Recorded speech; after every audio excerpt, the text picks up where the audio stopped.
suis aux côtés d'une personnalité bien connue des téléspectateurs fidèles de TV Liberté, Christian Combaz. Bonjour. Bonjour. Bonjour Christian. Depuis combien de temps accompagnez-vous ces téléspectateurs que j'évoquais dans le journal de TV Liberté? Plus de 3 ans. Plus de 3 ans? Oui, un peu plus de 3 ans. Ça représente quelle somme de travail? Parce que, en fait, c'est 5 journaux télévisés par semaine, donc 5 chroniques par semaine. C'est une quotidienneté. Et donc, mais j'avais un peu l'habitude, c'est une quotidienneté, donc c'est cette quotidienneté qui représente une mobilisation de l'esprit. Mais en travail proprement dit, pas grand-chose, puisque ça représente quand même cet écrit. Mais comme je suis écrivain, ce qui est difficile pour moi, c'est l'écriture écrite, c'est pas l'écriture parlée. Or, comme vous l'avez remarqué, comme ils l'ont remarqué tous, j'écris comme je parle, en l'occurrence. Donc c'est beaucoup plus facile pour quelqu'un qui est habitué à faire de belles phrases. Les miennes, là, à la télévision, sont un peu moins belles, donc plus facile à écrire. Alors c'est quand même une belle somme de travail, parce que 3 ans de mobilisation... C'est un peu comme le journal d'un écrivain. C'est de même nature que le journal de Jules Renard. Il y a beaucoup d'écrivains font ça en sein privé, si vous voulez, et le publient sous forme de volume. Là, c'est mis sous une forme différente, mais c'est tout de même un peu l'écume des jours. Alors, il y a un peu plus de 3 ans, nous avons décidé ensemble, d'ailleurs, de lancer cette rubrique à succès, La France de Campagnol. Oui. Rappel, retour sur image, pourquoi La France de Campagnol? Parce que c'était un livre, à l'origine, que j'ai publié dans la plus belle indifférence, à la fois de mon propre éditeur, Flammarion, et du public, en 2012, où j'avais proposé d'abord au Figaro et à Valeurs Actuelles, est-ce que une rubrique un peu sur la France rurale, la France locale, vous plairait? Sûrement pas. Le Figaro m'a dit c'est exactement ce dont nous n'avons pas besoin. Du coup, j'ai écrit un livre pour justifier mon projet et pour essayer de le pousser. Ça n'a pas tellement marché. Le livre s'est pas tellement vendu. Il commence à l'être un peu davantage à cause de l'émission. Donc, je vous ai proposé dans la foulée cette même idée, parce que je sentais qu'il y avait une France rurale, une France, disait le bandeau de couverture, à l'écoute de la France qu'on n'entend pas. C'était en 2012, donc on est en plein pré-gilet jaune, c'est évidemment un peu prémonitoire. Ensuite, pendant toute la période qui a précédé l'élection de Macron, mais la fin du régime Hollande, j'ai rappelé l'existence de cette France qui était très maltraitée. Je l'ai rappelé aussi par Campagnol interposé. Lors de l'élection de Macron, j'ai mis en garde les gens, y compris ici, expressément, pour les raisons que j'ai indiquées avant, c'est-à-dire dans ce fameux livre, que c'était une France qui était ignorée, qui allait être bientôt écrasée, qui ne tarderait pas à se relever. On y est. On nous dit les gilets jaunes, c'est fini. C'est pas du tout fini, évidemment. Voilà. Ce qui est assez intéressant, c'est que finalement, vous avez le succès de La France de Campagnol. C'est ce que c'est pas ça. C'est d'un côté, mettre le projecteur sur cette France qu'on disait et qu'on dit invisible, et puis aussi une France qui est humiliée, à laquelle vous redonnez quand même à la fois ces titres de noblesse et puis un peu d'espoir quand même. Un peu d'espoir parce qu'elle commence à comprendre qu'elle est la plus nombreuse. Elle n'est pas la plus puissante, mais elle est la plus nombreuse. Or, le nombre, dans l'histoire française, a toujours vaincu. Toujours. Quand on cherche à déborder le pouvoir par le nombre, on y arrive toujours. Alors, qu'est-ce qui manque pour que ce carburant-là se mette à fonctionner? Il manque probablement un peu de nécessité, un peu de pauvreté. On est en train de les pauvres gens ne s'en sortent plus. Quand les pauvres gens ne s'en sortent plus, ils montent à l'assaut des grilles, on l'a déjà vu. Je reviens sur votre passion d'écrivain. Est-ce que quand même, quand vous avez toute cette carrière d'écrivain, d'homme de culture, personnalité culturelle, on peut le dire un peu quand même. Mainstream, on va pouvoir le dire. Oui, j'ai été mainstream pendant très longtemps. Très longtemps. Est-ce qu'on se dit qu'on va arriver à la maîtrise de finalement ce genre d'exercice audiovisuel auquel vous êtes prêté depuis 3 ans? Alors, j'avais une expérience de la quotidienneté et de la rapidité d'écriture, puisque, et ça c'est peu, mais on peut vérifier dans les journaux qu'on regarderait à la maison, pendant plusieurs années, 3-4 ans, j'ai été l'un de ceux qui, au Figaro, le matin, commentaient les émissions de la veille. C'était dans les années 80. C'est-à-dire que j'étais suffisamment souple dans la composition de ma prose pour livrer par sténo, parce qu'à l'époque, il n'y avait pas d'Internet, je livrais par sténo à une fille du Figaro à 10h30, quand l'émission était terminée, mon opinion sur l'émission. Donc je composais un article en 20 minutes. Et qui était publié dans l'édition du lendemain. Et j'ai fait ça pendant plusieurs années. Donc cette espèce de réactivité, voilà. 3 ans et demi presque d'années de bons et de loyaux services, mais vous êtes ici pour annoncer en fait pas une bonne nouvelle pour TV Liberté, peut-être pour vous, c'est que vous arrêtez la France de Campagnol à la fin de l'année. Voilà, j'arrête la quotidienneté dont nous venons de parler, qui est ce qui me pèse le plus, puisque au fond, je vous ai dit que c'était pas un lourd travail, mais c'est un travail mobilisateur. Et donc j'ai besoin d'être mobilisé sur autre chose, en l'occurrence sur un livre, et je ne peux pas laisser 2 becs verseurs ouverts en même temps, puisque la pression diminuerait. Donc je suis obligé de fermer ou de restreindre énormément le bec verseur Campagnol pour que l'esprit romanesque reprenne ses droits. Donc je vais passer 3-4 mois à écrire de manière quotidienne pour moi, à Campagnol. À Campagnol. Et alors, il n'est pas impossible que de semaines, enfin toutes les 3 semaines, je fasse une petite demi-heure pour expliquer ce qu'on peut penser de telle chose ou telle autre, mais je n'aurai plus d'obligation. Voilà. Alors, vous connaissez parfois les inquiétudes, puis aussi un petit peu le mauvais esprit, quelquefois, de certains. On va se dire, il s'en va pour des raisons cachées. Là, on voit bien, ils ont l'air sympathiques sur le plateau, mais en fait, ils se disputent à longueur de journée. Alors, bon, déjà, il n'y a pas ça. Il n'y a pas ça. On s'entend très bien depuis le début, donc il n'y a aucun problème de ce genre. Il n'y a pas de problème matériel non plus, je suis content de pouvoir le dire. Oui, parce que vous n'allez plus être rémunéré. Mais je ne suis pas payé du tout, donc il est évident. Mais les gens, t'entendent dans les commentaires, vous savez, sur YouTube, disent « Oh là là, vous faites partie des nantis, vous gagnez plein d'argent avec cette rubrique ». Non, évidemment, je fais ça de manière bénévole depuis le début. Et là, je gagne 3 sous, parce que comme j'ai une chaîne YouTube qui, elle, reçoit un petit peu de pub, il m'arrive de gagner 100 € par mois, ou 200, mais c'est vraiment pas grand-chose.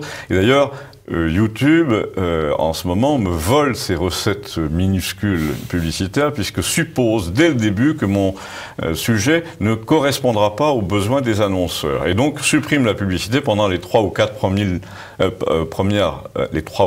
premières visites.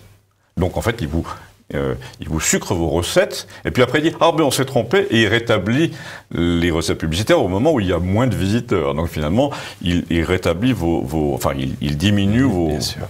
Bref, ça c'est une forme de censure de YouTube, parce qu'on va me dire « Ça dépend des sujets ». Non, ça dépend plus des sujets, c'est systématiquement. C'est même dès les 3 premiers visiteurs, le bouton publicitaire est sur « off », et ça veut dire qu'il y a une véritable consigne qui est passée à mon sujet. Voilà, donc à Noël, ça s'arrête pour TV Liberté. Alors, sous cette forme. Sous cette forme, le cas échéant, si vous souhaitez reprendre, parce qu'on n'a pratiquement pas parlé, si vous souhaitez reprendre la demi-heure... Non, pour parler ensemble, voilà, on invite les téléspectateurs à ça. La demi-heure que je vais consacrer à tel ou tel problème au fil des événements, où vous êtes évidemment les bienvenus si vous voulez la reprendre, mais donc il n'y aura plus d'obligation quotidienne.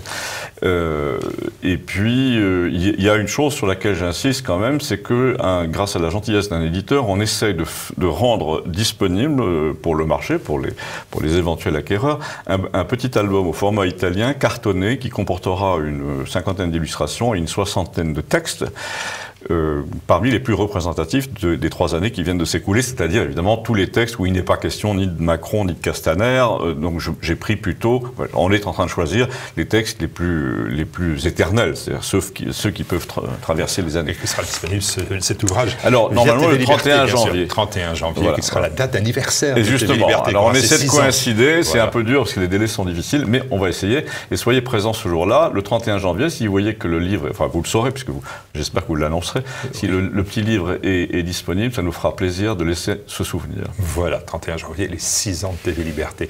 Alors, les projets, vous venez de parler d'un projet, en voilà un littéraire.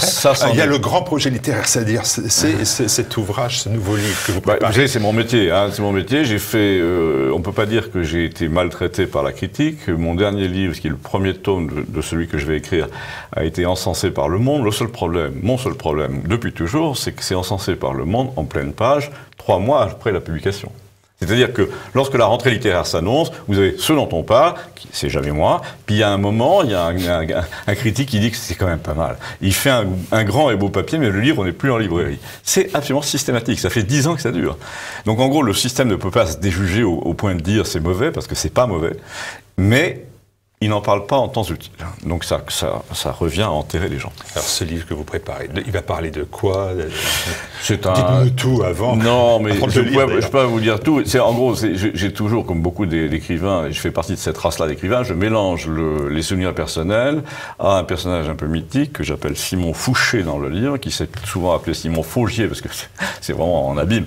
Mon personnage écrivait des livres, et il se nommait lui-même Simon Faugier dans la plupart des romans qu'il a écrits, et maintenant je raconte l'histoire de l'auteur, c'est-à-dire Simon Fouché, c'est son vrai nom, et j'ai écrit sa jeunesse, et maintenant je vais écrire de l'âge de 40 ou 50 ans à nos jours, avec tout le basculement sociologique français que nous connaissons. Le genre 50 ans de Johnny avec la présence du Premier ministre, pour moi c'est le début d'une espèce de course à l'abîme. Et on est en plein dedans en ce moment. Voilà. Alors comment écrit-on? Comment fait-on? Chaque écrivain a son style. Certains écrivent la nuit, d'autres écrivent en une seule période. 5h, 9h. 5h du matin, 9h du matin. Tous les jours? Tous les jours. Et donc quotidienneté, la revoilà. C'est pour ça que c'est le bec verseur, le mec qui est ouvert au même endroit tous les jours. Et une fois que c'est versé à 9h, je ne peux plus verser ailleurs. Ça se re-remplit toute la journée.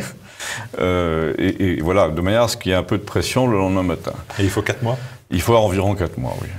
50 pages par mois. Alors de 9h du matin jusqu'à 5h du matin. Oui, après je dors un peu l'après-midi. Voilà, mais vous faites aussi autre chose, parce qu'il y a plein de projets dont vous m'avez parlé. Alors là justement, et c'est issu directement de Campagnol, ça fait plaisir d'en parler, c'est un projet en constitution, et d'ailleurs je vais demander aux gens de bien vouloir nous aider à le constituer vraiment. Donc en gros, dans Campagnol, c'est des numéros qui sont enregistrés mais pas encore diffusés, je parle au maire de Villeneuve, vous vous souvenez, le maire de Villeneuve, c'est une ville moyenne à côté de chez moi dont je connais un peu, et je demande à l'adjoint au maire, que je connais, l'adjoint à la culture, est-ce qu'on ne pourrait pas organiser un festival de théâtre par exemple, mais aussi de peinture, de littérature, qui soit un peu un festival réactionnaire, c'est-à-dire réactionnaire en tout cas par rapport à l'art subventionné qui commence à nous peser sur le... donc tout cet art des années Jacques Lang, il y en a assez, il faut en sortir d'une manière ou d'une autre. Il y a beaucoup de peintres par exemple qui n'ont plus du tout voix au chapitre alors qu'ils sont remarquables de talent, mais plus personne ne les invite, ils n'ont pas d'exposition, pas de subvention, c'est pareil pour le théâtre. Et donc un monsieur m'entendant dire ça à la télévision, chez vous, un théâtreux qui s'appelle Jean-Pierre Pélez, je peux donner son nom, qui réunit une poignée de théâtreux et il me dit « Mais pourquoi vous n'êtes pas un peu notre fer de lance pour faire un festival? Votre Villeneuve, c'est bien. » Et Villeneuve, en même temps, la petite ville en question, me dit « Non, c'est trop gros pour nous. Mais en revanche, je connais bien le maire de Béziers, téléphone-lui de ma part. » Donc on en est là.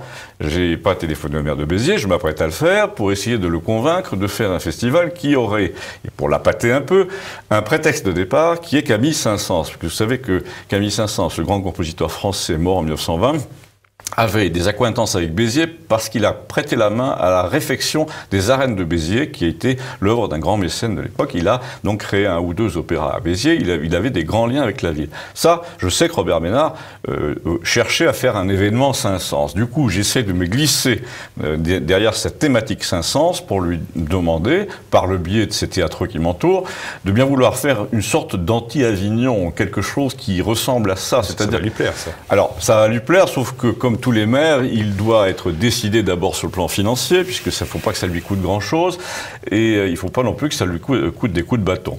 Donc, tous ces théâtreux qui m'entourent, là, qui m'inspirent, m'ont demandé d'être un peu la voix médiatique de leur projet, parce que je suis à la fois devant vous, devant les gens qui nous écoutent, et devant le maire de Béziers, qui, je pense, écoutera cet entretien. L'idée, c'est de décider la ville à accompagner un mouvement qui est déjà plus ou moins en cours, et qui consisterait, par exemple, à réveiller 2 pièces de théâtre de Camille Saint-Saëns, car il a écrit des pièces de théâtre, pour faire un mini-festival théâtral avec 2-3 choses un peu autour. Il y a 5 théâtres dans la ville de Béziers, ça tombe bien, un peu sous-employés, je l'ai entendu dire, donc ça serait pas mal. L'autre chose, c'est que... Alors Camille Saint-Saëns, avant de parler, Camille Saint-Saëns, pour les téléspectateurs qui ne connaissent peut-être pas, tout le monde, il y a des œuvres qu'on connaît, mais voilà, tout le monde connaît forcément Camille Saint-Saëns par sa musique, puisqu'elle illustre de manière un peu abusive la plupart des documentaires. L'aquarium de Camille Saint-Saëns, on entend que ça, le signe de Camille Saint-Saëns, à chaque fois qu'il y a un passage poétique dans un journal télévisé, le signe de Camille Saint-Saëns, la valse macabre, la danse macabre, toutes sortes de choses que nous connaissons d'oreille, qui nous sont plaisantes, mais on ne sait pas que c'est lui qui les a écrites. Or, c'était un personnage absolument formidable, et pour ça qui m'amuse beaucoup aussi, parce que c'était un classique turbulent. C'est-à-dire, c'était un type qui a dit à peu près toute sa vie, si la modernité avait donné du génie à qui que ce soit, ça se saurait. Donc il n'était pas du tout un fervent, un zélateur de la modernité. Il disait, moi, classique, j'ai rien contre. Il a été 20 ans organiste à la Madeleine. Il jouait, il connaissait, il a contribué à réhabiliter l'œuvre de Bach pour orgue de manière magistrale, mais en même temps, c'était un type extrêmement moderne qui a, par exemple, livré des images au tout débutant Sacha Guitry, qui l'a filmé. On voit Saint-Saëns en train de jouer à l'orgue ou au piano, on le voit en train de diriger un faux orchestre. Donc, il s'est prêté au jeu cinématographique, ce qui, pour soi-disant un académique pénible, assez sévère, hein, le monsieur, mais sévère, qui écrit l'Aquarium et le Carnaval des animaux. Donc, c'était un fantaisiste aussi. Il a fait des pièces magnifiques de liberté. C'est un type qui, jusqu'à 80 ans, a voyagé à travers le monde entier. Il faisait 2 mois de bateau pour aller en Argentine, il donnait ses 3 concerts, il rentrait, il a fait je ne sais quelle foire exposition à San Francisco à l'âge de 70 ans, un truc comme ça. Donc c'était véritablement un aventurier. Donc c'est un faux classique, c'est un faux rond de cuir. Il était de toutes les académies, mais c'était aussi un aventurier. D'ailleurs, il est mort à Alger. Voilà. Et bref, j'aime bien le personnage, il mérite cet hommage parce qu'il a été très écarté par une certaine gauche dans l'entre-deux-guerres parce qu'il a eu l'imprudence d'être anti-Dreyfusard pendant une moitié de l'affaire. Après, il a tourné Casaque et honnêtement, il est devenu sincèrement Dreyfusard, mais sans tapage, puisqu'il avait été le contraire. Donc, il a été capable de reconnaître une erreur à l'époque et il était assez anti-allemand, bien qu'ayant été l'un des défenseurs de la musique de Wagner. Quand les bruits de bottes ont commencé à retentir, il a dit qu'il ne supportait plus l'âme allemande et il a repoussé Wagner officiellement. Donc, pour toutes ces raisons, mais principalement le coup de l'affaire Dreyfus, il a été banni par la gauche française et réhabilité par le goût américain, car l'Amérique a toujours adoré Saint-Saëns, bizarrement. Voilà. Donc ce projet, c'est avec le vide de Béziers. Alors pour l'instant, on ne sait pas si ça se fait. Alors ce que j'annonce aux gens, et c'est en même temps une façon de convaincre Robert Ménard, que je connais un peu mais à peine. D'abord je le connaissais comme journaliste, puisque comme vous le savez, nous sommes Alors, l'idée, c'est aussi de faire financer un petit peu par la générosité des gens. Quand je dis la générosité des gens, c'est vraiment un truc minime, mais il faut que ce soit une masse de contributions minimes. Une masse de gens à 5 €, et ça s'appelle une participation contributive de type cagnotte. Enfin, cagnotte, de type projet, vous savez, comme une start-up. L'avantage de ces projets-là, c'est que si ça ne se fait pas, les gens sont remboursés. Donc, c'est un peu ça, la marque de fabrique de départ, transparence évidemment absolue. Si on réclame aux gens leurs 5 €, c'est pour lancer un festival d'une autre nature, d'une nature, disons-le, un peu réactionnaire, mais réactionnaire dans le bon sens du terme, c'est-à-dire une bouffée d'oxygène. Il y a beaucoup de gens qui ne peuvent plus faire jouer leur spectacle, qui ne peuvent plus montrer leur tableau, pour des raisons de pur stalinisme jacques-languien. Il faut le dire, la France est devenue un pays stalinien en matière artistique, les subventions vont toujours au même, les structures deviennent écrasantes, elles vont d'ailleurs finir par s'effondrer sur elles-mêmes tellement elles sont lourdes, et donc il est temps de porter l'estocade. Et cette estocade, c'est de montrer que les gens continuent à être créateurs dans leur coin, malgré toutes les cotes, les cabales, les coups de téléphone et les émissions de 22h30, où certains, dont je fais partie désormais, car à l'époque où il y avait un doute à mon sujet, j'étais invité très souvent chez Gisbert, mais vraiment très souvent, 5-10 fois par an. Depuis qu'il n'y a plus de doute à mon sujet, depuis que je ne suis plus du tout de gauche, eh bien je ne suis plus invité nulle part. Et nous sommes très nombreux dans ce cas-là, très nombreux. Donc il est temps que ça cesse, simplement. Et heureusement, quelques débouchés médiatiques comme le vôtre nous permettent de dire on existe encore et attention, on va revenir. Et je suis content de pouvoir le dire. Et quand je dis on va revenir, c'est on va revenir. Les portraitistes, ceux qui ont végété toute leur vie parce qu'ils avaient un vrai talent en dessin, qu'ils ont toujours été couverts, lessivés par ceux qui faisaient des installations avec des torchons, et qui percevait une subvention du Conseil général, qui faisait l'objet d'un achat de la commission d'achat de la FRAC locale. Tout ça, ces gens-là ont été entretenus aux dépens des vrais artistes pendant trop d'années. Il faut que ça cesse, ça va cesser, et je pense que ce discours, au moins, Ménard, il sera sensible. Bon, donc des projets et des combats. Et des combats, ça c'est un combat essentiel. Je pense que la reconquête des esprits ne peut pas passer que par les problèmes de voile, de laïcité, etc., toutes ces questions lourdes. Ça peut aussi passer par des questions légères, et je pense que pour légères qu'elles soient, la question de l'art, de la modernité dans l'art, de qu'est-ce que le talent, etc., cette question est peut-être un peu légère, mais elle est essentielle. L'une des raisons pour laquelle nous aimions la France autrefois, c'est que on pouvait être fille d'agriculteur et devenir une peintresse. C'est plus le cas, c'est plus le cas. Maintenant, il faut des codes, qui sont des codes sociaux, des codes intellectuels. On étudie l'art contemporain à l'université. Il faut parler le langage de nos maîtres, en l'occurrence les maîtres américains. Regardez, Jeff Koons, tous ces gens-là se sont glissés dans un langage qui était préétabli. Et c'est pour ça qu'ils ont fait fortune. En plus, il y a eu aussi une histoire, bientôt, pour faire de l'art contemporain, il va falloir passer par HEC, parce que c'est de la finance principalement. Donc il y en a un peu assez. Il y a un moment où il faut réhabiliter les portraitistes. Voilà, et cette réhabilitation passera par un festival Saint-Saëns, si j'ai bien compris. Alors j'espère que ce festival Saint-Saëns, que le nom de Saint-Saëns finira par devenir une espèce d'étiquette d'honneur artistique. D'ailleurs, j'aimerais que la ville de Béziers consente à créer un prix de l'honneur artistique. L'honneur artistique, c'est-à-dire la résistance aux modes, le talent réel, reconnu, mais dans la résistance aux modes, au gris-gris, aux mots obligatoires, aux celles et ceux, si vous voyez ce que je veux dire. Alors vous avez adressé un message aux téléspectateurs. Comment ils vous retrouvent? Si c'est plus TV Liberté, où est-ce qu'ils vous écrivent? Si vous voulez, alors très important, si vous avez, puisque Camille Saint-Saëns est mort en 1920, Camille Saint-Saëns avait une Guistance provinciale assez active, il a beaucoup donné de concerts ailleurs qu'à Béziers, donc il est probable qu'il a participé à la vie mondaine dans l'entre-deux-guerres chez des tas de gens qui ont des documents. Si vous avez des documents, si on voit Camille Saint-Saëns en train de serrer la pince de votre grand-oncle ou embrasser votre grand-mère, vous seriez gentil d'écrire à sans muselière, sans accent, sans espace et sans S, sans muselière, @gmail.com, qui est l'adresse qui collecte les informations et les éventuelles propositions de participation à cet événement. Je vous rappelle que le but du jeu, c'est d'avoir un dossier assez nourri, assez complet pour mettre ça sur la table devant le maire de Béziers et qui va dire oui, en effet, c'est jouable dans ces conditions.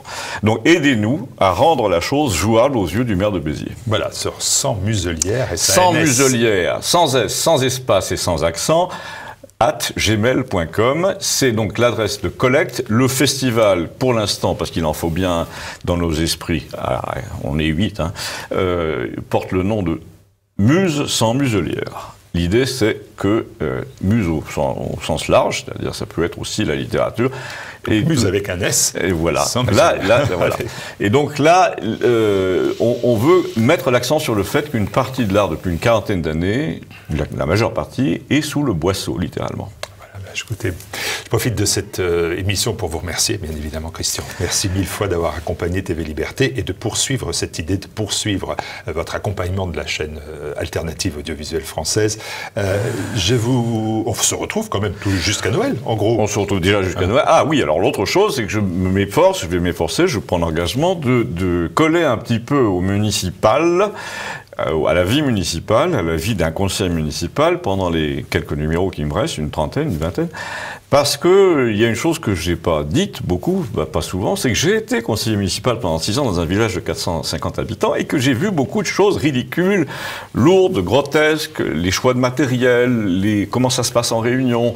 Donc je vais essayer de vous rappeler tous les défauts de fonctionnement que j'ai pu observer quand j'étais conseiller municipal, afin que les prochaines équipes ne fassent pas la même chose. Si vous devez élire des gens, tant qu'à faire, n'élisez pas des gens qui vont en réunion ou en conseil pour dire moi-je.